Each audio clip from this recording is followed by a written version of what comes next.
Hello everyone, मैं हिमांशु कौशिक आपका स्वागत करता हूं आपके अपने यूट्यूब चैनल परीक्षा गुरु पर। अब देखिए, लास्ट लेक्चर में या लास्ट वीडियो में जो हमने बात की थी उसमें हमने 10 एरर डिटेक्शन के क्वेश्चंस कराए थे। ठीक है, वैसे ही हम कोशिश करेंगे कि लगभग 50 क्वेश्चंस आपको नाउन के मात्र एक सिंगल टॉपिक से यानी नाउन के टॉपिक से 50 क्वेश्चंस आपको एरर डिटेक्शन के करा दिए जाएं। ठीक है, उससे पहले हमने क्या डिस्कशन किया था, तो उससे पहले हमने पार्ट्स ऑफ स्पीच बताई है, यानी कि पार्ट्स ऑफ स्पीच पर हमने बात की है। उसके अलावा हमने बात की है सेंटेंसेस पर, सेंटेंसेस के बारे में बताया है और नाउन से रिलेटेड सभी चीजें आपको बताई गई हैं। तो वो वीडियोस आपके डिस्क्रिप्शन के लिंक में आपको मिल जाएंगी, जाकर के वो वीडियोस भी देख लें ताकि आपको ये जो एरर डिटेक्शन के जो क्वेश्चन है वो आप आसानी से उनको डिटेक्ट कर पाएं, यानी कि गलती सेंटेंस में क्या है उसको आसानी से पहचान पाएं। तो उसके लिए आपको प्रीवियस वीडियोस देखना जरूरी है। ठीक है, तो अब देखिए बात करते हैं नेक्स्ट इन्हीं क्वेश्चंस की बात करते हैं। तो टोटल कितने क्वेश्चन हैं यहाँ पर? 10 क्वेश्चन लिखे हुए हैं। पर क्वेश्चन आप देखेंगे और उसको चेक करेंगे कि भाई गलती क्या है। तो लास्ट लेक्चर में हम बता चुके हैं कि एरर डिटेक्शन के जो क्वेश्चन आते हैं वो किस तरह से होते हैं। तो हमने देखा कि यहाँ पर जैसे एक पूरा सेंटेंस लिखा हुआ है लेकिन उसको 4 भागों में उसने विभाजित किया हुआ है और 5वां भाग जो है उसमें उसने लिख रखा है क्या? नो एरर लिख रखा है। यानी कि हमें चेक क्या करना है, तो हमें हर एक सेंटेंस का जो डिवीजन इसने किया हुआ है उसमें गलती चेक करनी है। जैसे माना कि हमने यहां पर चेक किया तो क्या यहां पर गलती है? अगर यहां पर गलती है तो आंसर यही हो जाएगा। गलती नहीं है तो फिर आगे चले जाएंगे, फिर यहां पर चेक करेंगे। उसी प्रकार चारों में चेक करेंगे और अगर कहीं गलती नहीं दिखाई देती तो फिर हमारा आंसर हो जाता है 5वां, यानी कि नो एरर आंसर हमारा हो जाया करता है। क्लियर? तो अब देखिएगा यही सेंटेंस की बात करते हैं। इसी सेंटेंस में हमने देखा कि भाई यहां पर सेंटेंस आया कि sunset is a great phenomena और नो एरर। तो हमें गलती पहचाननी है कि कहां पर है। अच्छा, ये तो सेंटेंस बड़ा छोटा सा सेंटेंस है कि भाई वर्ड्स उसने चेंज कर रखे हैं, यानी कि वर्ड्स में उसने सेक्शन में बांट रखा है। तो उसी को चेक करेंगे। तो सनसेट बिल्कुल सही लिखा हुआ है, कोई दिक्कत नहीं। इज सही है, ए सही है, ग्रेट सही है, लेकिन गलती कहां पर हो गई? तो गलती यहां पर है, फिनोमिना में गलती है। और फिनोमिना में गलती क्या है? तो गलती देखिए यहां पर यह है कि जो सिंगुलर से प्लूरल हम बनाया करते हैं ना, तो वहां पर हमने डिफरेंसेस आपको बताया था। सिंगुलर प्लूरल की वीडियो आपको डिस्क्रिप्शन में मिल जाएगी, उसको जाकर के देख लेंगे। ठीक है, तो उसमें भी हमने आपको बताया है कि सिंगुलर से जब हम प्लूरल बनाते हैं तो उसके कई अलग अलग तरीके हुआ करते हैं। उसी में एक शब्द हुआ करता है फिनोमिना। ठीक है, तो जो फिनोमिना जो शब्द हुआ करता है उसका सिंगुलर अगर हम देखें तो फिनोमिना के सिंगुलर की जो स्पेलिंग हुआ करती है वो हुआ करती है क्या? तो हुआ करती है कुछ इस तरह से।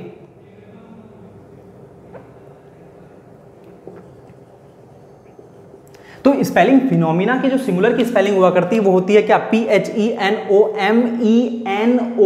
फिनोमिना। इस तरह से स्पेलिंग हुआ करती है। और जब इसका प्लूरल बना दिया करते हैं तो फिर हमारा आंसर हो जाया करता है क्या? PHENOMENA, phenomena. यानी कि सिंगुलर से प्लूरल बनाने की जो लिस्ट है वो हमने बताया था आपको कि आपको टेलीग्राम चैनल पर मिल जाएगी। उसका भी लिंक आपको डिस्क्रिप्शन में मिल जाएगा, जाकर के उस चैनल को भी सब्सक्राइब कर लें ताकि आपको रेगुलर PDF या फिर इनसे रिलेटेड नोट्स जो है वो मिलते रहें रेगुलर। ठीक है, तो उसको भी जाकर वहां पर सब्सक्राइब कर लेंगे तो वहीं पर आपको इस लिस्ट में मिल जाएगा कि भाई सिंगुलर से जब हम प्लूरल करते हैं किसका? फिनोमिना का, तो सिंगुलर से प्लूरल कुछ इस तरह से हो जाया करता है। तो वही चीज है, यानी कि गलती कहां पर थी? तो इसमें गलती थी, यानी कि स्पेलिंग जो थी ये गलत लिखी हुई थी, प्लूरल की लिखी हुई थी, लेकिन लिखनी किसकी थी? तो लिखनी थी हमें किसकी? सिंगुलर की। तो वही चीज हमारी यहां पर गलती हो गई, यानी कि आंसर हो गया क्या? फिनोमिना, यानी कि ऑप्शन नंबर 4 हमारा बिल्कुल ठीक है। क्लियर? अब देखिए अगले सेंटेंस की ओर बढ़ते हैं। तो पहला हमारे समझ में आ गया, अब अगले की बात करते हैं। तो अगला सेंटेंस क्या है? तो देखा सेंटेंस आया कुछ इस तरह से कि this company is one of the few company manufacturing this product in the whole country. तो वैसे ही 4 भागों में विभाजित किया हुआ है। 5वां ऑप्शन उसने नो एरर दे रखा है। तो चेक करेंगे कि दिस कंपनी इज, अच्छा दिस कंपनी इज में कोई गलती है क्या? भाई देख लो कि दिस की स्पेलिंग सही, कंपनी की भी सही और इसकी भी सही। वैसे अगर हम आपको बात बताएं तो स्पेलिंग से रिलेटेड एरर नहीं पूछी जाती, बहुत ही रेयर आया करती है स्पेलिंग से रिलेटेड। हाँ, अगर एग्जाम आपका थोड़ा सा ईजी होगा तब वो आपको इससे रिलेटेड एरर दे सकता है, अदरवाइज वो जो एरर देगा वो ग्रामेटिकल एरर ही दिया करता है। तो देखिए यहां पर हमने देखा कि इसमें तो कोई गलती नहीं पहले वाले में, लेकिन दूसरे वाले में हमने देखा one of the few company manufacturing. अब देखिए वन ऑफ द जब भी शब्द आ जाए तो वन ऑफ द का मतलब हुआ करता है क्या? में से एक। और में से एक का मतलब यानी कि जब बहुत सारों की बात कर रहा होगा और उनमें से किसी एक की बात कर रहा होगा तो वहीं पर इस्तेमाल करेंगे किसका? वन ऑफ द का इस्तेमाल वहीं पर किया जाता है। तो वही गलती यहां पर भी हो गई। क्या हो गई? कि बात तो कर रहा है बहुत सारों में से एक की, लेकिन बात किसकी कर दी इसने? कंपनी लिख दिया यहां पर, जबकि यहां पर कंपनी नहीं होना चाहिए था। तो गलती क्या हो गई? यानी कि यहां पर कंपनी नहीं होना चाहिए था, होना चाहिए था क्या? कंपनीज होना चाहिए था। क्यों? क्योंकि जब बहुत सारों में से एक की बात कर रहा है तो बहुत सारे तो लिखे हुए होने चाहिए ना यहाँ पर, यानी कि कंपनी नहीं होना चाहिए। कंपनी तो सिंगल की ही बात कर रही है, लेकिन यहाँ पर होना चाहिए था क्या? कंपनीज होना चाहिए था, और वही यहाँ पर गलती है, यानी कि ऑप्शन नंबर कौन सा सही हो जाएगा?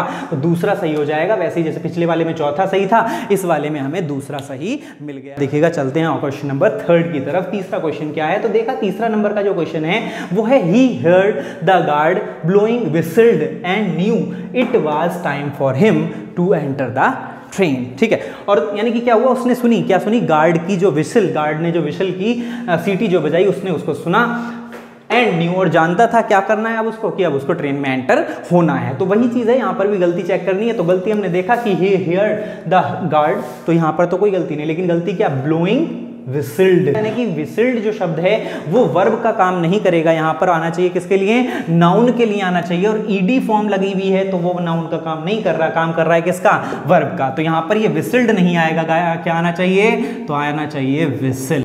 तो क्या आ जाएगा? विसिल शब्द आ जाएगा, यानी कि यहाँ पर विसिल्ड नहीं आएगा, क्या आना चाहिए? विसिल शब्द आना चाहिए। और क्यों आना चाहिए विसिल? क्योंकि यहाँ पर नाउन का जिक्र उसे करना है, इसीलिए क्या शब्द आना चाहिए? विसिल शब्द आना चाहिए। चलिए, तो अगले बार की बात करते हैं, यानी कि 3 क्वेश्चन हमें समझ में आ गए। पहले वाले में चौथे में गलती थी, दूसरे वाले में दूसरे में गलती थी, और तीसरे वाले में भी सेकंड ऑप्शन हमारा सही है, यानी कि गलती जो है वो किसमें है? तो सेकंड पोर्शन में गलती है। अब बात करते हैं चौथे क्वेश्चन की, और चौथा क्वेश्चन क्या है कि she is so lazy that she take a large number of time to complete such a small piece of work. अच्छा देखिए, पीस ऑफ वर्क आया, यानी कि वर्क से पहले पीस ऑफ लगा दिया, तो यानी कि सिंगुलर प्लूरल की झंझट जो थी वो खत्म कर दी गई, यानी कि पीस ऑफ वर्क है, यानी कि बात बिल्कुल सही है। बताया गया था ना कि वर्क जो हुआ करता है उसमें एस लगा के उसका प्लूरल नहीं बनाते, अगर आपको करना है तो पीस या पीस ऑफ लगा दीजिए, तो वही इसने कर दिया, यानी कि यहाँ पर तो कोई गलती नहीं दिख रही है। अच्छा, शुरुआत में कोई गलती है क्या? कि शी इज सो लेजी, यानी कि वह इतनी लेजी है। अच्छा, सो का एक रूल ये भी होता है कि जब भी सो आएगा तो आगे वो उसको एक्सप्लेन जरूर करेगा, और क्या एक्सप्लेन किससे करता है? तो दैट लगा के, यानी कि यहां तक भी सही है और दैट भी सही है कि दैट शी टेक अ, यानी कि शी टेक्स यानी कि प्रेजेंट का इंडेफिनिट है, बात यहां भी सही हो गई। अ लार्ज नंबर ऑफ टाइम, अच्छा टाइम जो हुआ करता है वो नंबर ऑफ की बात कर दी उसने, जबकि टाइम जो हुआ करता है वो नंबर ऑफ में नहीं आया करता, वो अमाउंट ऑफ में आया करता है, यानी कि गलती यहीं पर है, यानी नंबर ऑफ नहीं आना चाहिए, क्या आना चाहिए? तो अमाउंट ऑफ आना चाहिए, और वही यहां पर इससे गलती हुई थी। तो अमाउंट ऑफ आना चाहिए था, नंबर ऑफ नहीं आना चाहिए था, यानी कि गलती कहां थी? तो गलती थी तीसरे सेंटेंस में, और वही हमारा सही आंसर हो जाएगा। ठीक है, तो तीसरे सेंटेंस में गलती थी, इसीलिए आंसर सही हो गया। कौन सा? ये थर्ड वन बिल्कुल सही है। अब देखेंगे नेक्स्ट क्वेश्चन, यानी कि 4 हो गए, 5वें की बात करते हैं, और 5वां क्या है? तो he has not got much money but he buy expensive clothes in order to keep up appearance, यानी कि दिखावे के लिए, उसके पास वैसे पैसे नहीं थे लेकिन उसने दिखावे के लिए क्या किया? कपड़े खरीद लिए फिर भी। तो अब देखिए इस सेंटेंस में क्या गलती है? तो ही हैज नॉट गॉट। अब देखिए यहाँ पर सेंटेंस हमने देखा हैज आ रहा है और हैज के साथ वर्ब की थर्ड फॉर्म आ रही है, गॉट बिल्कुल ठीक है, कोई दिक्कत की बात नहीं। फिर आया मच मनी, अच्छा मनी के साथ मच आ रहा है, कोई समस्या की बात नहीं, क्योंकि मनी जो होता है वो हमारा कौन सा नाउन होता है? अनकाउंटेबल नाउन हुआ करता है मनी, बताया गया था हमने, नाउन के लेक्चर में बताया था। अगली बात करते हैं, तो आगे देखा कि but he buys expensive clothes, यानी कि उसने खरीद लिए, और कैसे खरीद लिए? यानी कि कपड़े खरीद लिए, और वो भी कैसे? यानी कि जो कीमती कपड़े थे, in order to keep up appearance, यानी दिखावे के लिए उसने कपड़े खरीद लिए। तो क्या इसमें कोई गलती लग रही है? तो देखिए ना यहाँ तक कोई गलती थी, ना यहाँ पे कोई गलती, ना यहाँ पे, और ना ही लास्ट में कोई गलती, यानी कि इसमें कोई गलती नहीं है। तो इसका आंसर क्या हो जाएगा? यानी इस सेंटेंस में कोई गलती नहीं है, तो इसका आंसर क्या हो जाएगा? लास्ट ऑप्शन हो जाएगा, ऑप्शन नंबर 5, यानी कि नो एरर, इसमें कोई गलती नहीं है, ये सेंटेंस बिल्कुल ठीक है। क्लियर? अब बात करते हैं अगले की, यानी कि 5वां सेंटेंस में नो एरर है। कि यहाँ पर सेंटेंस को चेक करेंगे, छठा सेंटेंस, छठे सेंटेंस में क्या है कि when Ramesh heard those humiliation words he became furious, no error।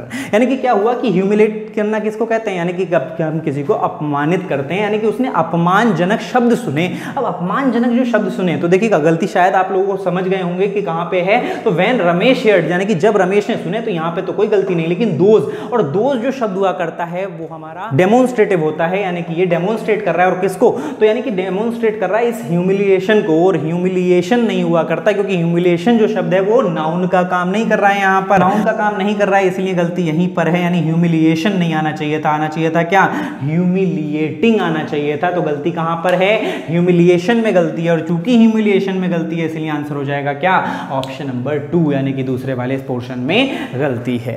अगली बात करते हैं क्वेश्चन नंबर 7 की, और क्वेश्चन नंबर 7 क्या है, things will not improve unless you yourself look into it, यानी कि चीजें सही नहीं होंगी, यानी कि थिंग्स विल नॉट इंप्रूव, तो चीजें सही नहीं होंगी, कब तक नहीं होंगी, अनलेस यानी यद्यपि, जब तक तुम क्या नहीं करोगे, you yourself look into it, यानी कि जब तक तुम खुद उनमें नहीं देखोगे या खुद उनमें काम नहीं करोगे तो वो सही नहीं होंगी। अब देखिएगा यहाँ पर अगर हम सही से देखें तो शुरुआत में जो शब्द आया है और लास्ट में जो शब्द आया है, यानी कि जो इट आया है वो किसकी जगह पर आया है, तो ये जो इट आया है वो जगह पर आया है किसकी, थिंग्स की जगह पर आया है, और थिंग जो था वो नाउन था और उसी की जगह पर शब्द आया है, इसलिए वो क्या होगा, प्रोनाउन होगा, यानी थिंग्स तो नाउन है लेकिन इट जो है वो प्रोनाउन है, और चूंकि ये इट जो शब्द है वो प्रोनाउन है और आया है किसकी जगह, थिंग्स की जगह, और थिंग्स की जगह अगर कोई शब्द आएगा तो वो कैसा होना चाहिए, प्लूरल होना चाहिए, क्योंकि थिंग नहीं है, थिंग्स है, और चूंकि शब्द प्लूरल होना चाहिए यानी कि गलती यहीं पर हो गई, और गलती क्या हो गई कि भैया थिंग्स नहीं आना चाहिए, इट नहीं आना चाहिए था, क्या आना चाहिए था,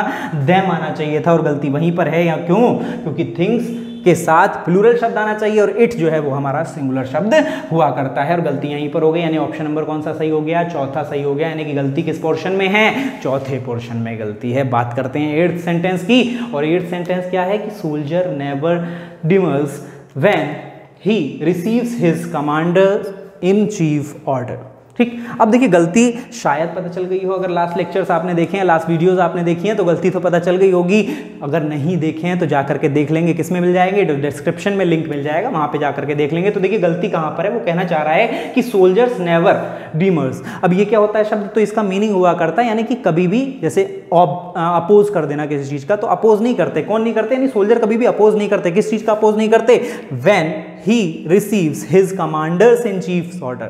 ठीक है, यानी कब स्वीकार नहीं करते हैं या फिर कब अपोज नहीं करते हैं, तो जब उनका कमांडर इन चीफ उनको ऑर्डर देता है वो कभी भी मना नहीं करते हैं, उसको ऑब्जेक्ट नहीं करते हैं, ऑब्जेक्शन उस पर नहीं उठाते हैं। तो गलती कहां पर है, तो सीधा सीधा नजर आ रही है गलती कहां पर है, बताया गया था ना, बताया था क्या कि जब हम कभी किसी कंपाउंड वर्ड में एपोस्ट्रोफी एस लगाते हैं या किसी कंपाउंड वर्ड में प्लूरल बनाते हैं तो कैसे कैसे लगाते हैं, यानी कि जब कंपाउंड वर्ड होगा, और कंपाउंड वर्ड किससे कहते हैं, जब दो या दो से अधिक शब्दों से मिलकर के कोई शब्द बनता है, जैसे यहां पर कमांडर्स इन चीफ जो शब्द है वो 3 शब्दों से मिलकर के बना है, वैसे ही father in law, mother in law, sister in law, तो इन सभी शब्दों का अगर प्लूरल बनाएंगे तो एस किस में लगाएंगे, मेन वर्ड में, और मेन वर्ड कैसे, जैसे मदर इन लॉ का क्या हो जाएगा, mother's in law, father in law का हो जाएगा फादर्स इन लॉ। वैसे ही अगर कमांडर इन चीफ होता और उसका प्लूरल बना रहे होते तो कमांडर्स इन चीफ होता, लेकिन अब प्लूरल नहीं बना रहे हैं, अब क्या कर रहे हैं, तो अब तो भैया एपोस्ट्रोफी एस लगा रहे हैं, और जब एपोस्ट्रोफी एस लगता है तो फिर वो कहां लगेगा, तो वो चीफ में लगेगा, यानी कमांडर्स इन चीफ्स होना चाहिए था इस तरह से, ना कि यहां पर एपोस्ट्रोफी एस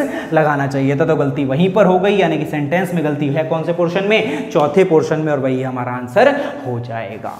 क्लियर, आई बात समझ में। बात करते हैं आगे की, और अगला 9th सेंटेंस देखेंगे ध्यान से कि she informed that she had lost a packet of, यानी कि क्या हुआ कि उसने इन्फॉर्म किया, और क्या इन्फॉर्म किया कि she had lost a packet of, किस चीज का पैकेट लॉस हो गया, ऑफ 100 रुपीज नोट्स। अब 100 रुपीज और नोट्स, तो 100 रुपीज नोट्स का मतलब क्या हुआ भाई, 100 यानी कि 100 के नोट के जो पैकेट था वो उससे क्या हो गया, मिस हो गया, तो 100 के नोट का ही तो, यानी कि नोट भले ही बहुत सारे थे उसके अंदर लेकिन 100 तो एक ही है ना, तो 100 रुपीज जो है शब्द वहीं पर गलती है, यानी रुपीज नहीं होना चाहिए था, क्या होना चाहिए था, तो इसमें से एस हट जाना चाहिए था, यानी 100 आ रहा है इसीलिए रुपीज ना होकर के क्या होना चाहिए था, 100 रुपी नोट्स। ठीक है, तो वहीं पर गलती, यानी कि ऑप्शन नंबर कौन सा सही हो जाएगा हमारा, तो गलती है कौन से पोर्शन में, चौथे पोर्शन में गलती है, यानी कि आंसर हो जाएगा क्या, ऑप्शन नंबर 4। क्लियर। अब लास्ट वाले सेंटेंस की तरफ बढ़ते हैं, तो सेंटेंस नंबर 10 देखेंगे। इन द लास्ट असेंबली इलेक्शंस, यानी पिछले असेंबली इलेक्शंस की बात कर रहा है, और क्या कह रहा है कि in the last assembly elections the electorate's disinterestedness puzzled the politicians very much, यानी कि डिसइंटरेस्टेडनेस यानी कि जब वो इंटरेस्ट नहीं ले रहे थे उसमें तो क्या था वो, उसके किसके लिए, पॉलिटिशियंस के लिए वो बहुत बड़ी दुविधा बन गई थी, बड़ी भारी पहेली बन गई थी। तो गलती कहां पर हो रही है, तो देखिए गलती कहां पर हो रही है, यानी कि ये जो था इलेक्टोरेट्स जो शब्द आ रहा है ना, उसका पोजीशन दिखा रहा है, इलेक्टोरेट्स जो है वो पोजीशन दिखा रहा है, और किस पर, यानी कि डिसइंटरेस्टेडनेस को पोजीशन दिखा रहा है, कौन, आपका इलेक्टोरेट्स जो शब्द है। और चूंकि पोजीशन दिखा रहा है, तो जब पोजीशन दिखाता है तो एपोस्ट्रोफी एस लगता है, लेकिन एपोस्ट्रोफी एस तो कहीं भी नहीं लग रहा, तो यानी एपोस्ट्रोफी एस लगना चाहिए था। और कहां पर लगना चाहिए था, तो मात्र एक छोटा सा कोमा, यानी कि एपोस्ट्रोफी की गलती थी, कहां लग जाना चाहिए था, तो एस के ऊपर लग जाना चाहिए था, और वही गलती है, यानी कि यहां पर गलती थी। तो आंसर हो जाएगा क्या, ऑप्शन नंबर 2 आंसर हो जाएगा। तो ध्यान देंगे ये 10 सेंटेंस पर, एक बार फिर से देख लेंगे कि क्या क्या चीजें हैं अपने हिसाब से, और उनको चेक कर लेंगे। तो यहां पर हमने 10 क्वेश्चंस की बात की, 10 क्वेश्चंस हमने लास्ट वीडियो में कराए थे। अब नेक्स्ट वीडियो में और कुछ क्वेश्चंस के साथ उपस्थित होंगे। इस वीडियो को इतना ही छोड़ते हैं। वीडियो पसंद आया हो तो उसे लाइक करें, चैनल को सब्सक्राइब करें और वीडियो को शेयर भी करें, ताकि और लोगों तक भी ये सब जानकारी पहुंच पाए। आज के लिए इतना ही। Thank you class.